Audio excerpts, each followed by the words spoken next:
महाराष्ट्र के उप मुख्यमंत्री अजित पवार की विमान दुर्घटना में मौत पर एनसीपी विधायक रोहित पवार ने प्रेस कॉन्फ्रेंस में भावुक बयान दिया। उन्होंने कहा कि उन्होंने अपने चाचा अजीत दादा को खो दिया है।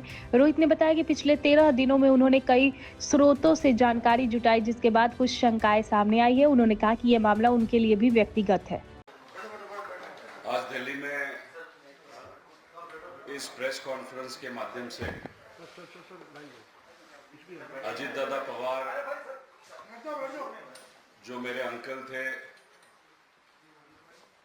हमारे सबके एक पॉलिटिकल दादा थे और महाराष्ट्र के लोगों के लिए बहुत बड़े नेता थे। उनका जो प्लेन एक्सीडेंट हुआ उसके बारे में लोगों के मन में, खास करके महाराष्ट्र के लोगों के मन में बहुत सारी शंकाएं हैं। जैसे लोगों के मन में है वैसे हमारे मन में भी है।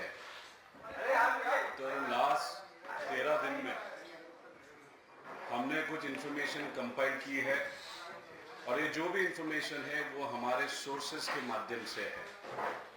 देखो, हमारे फैमिली में से एक व्यक्ति इस एक्सीडेंट में चल बसा।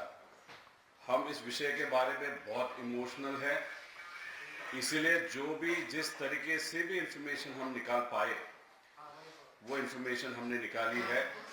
हम तो सरकार में नहीं है, लेकिन कोई भी विषय को लेके अगर आप आगे जाते हो, मन से काम करते हो, तो कुछ ना कुछ तो इंफॉर्मेशन हमारे पास आती है। उसके बेसिस पे ये प्रेजेंटेशन हमने बनाया है।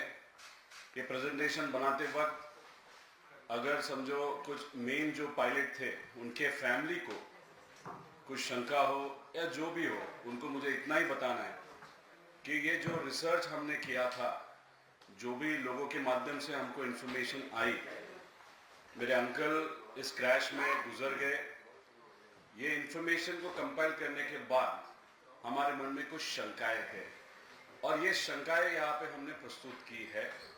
इसीलिए कोई भी अगर इस विषय को पर्सनल लेता है, उनको मुझे बताना है कि हमने भी ये विषय को पर्सनल लिया है। अभी इस प्रेजेंटेशन में अगर आप देखो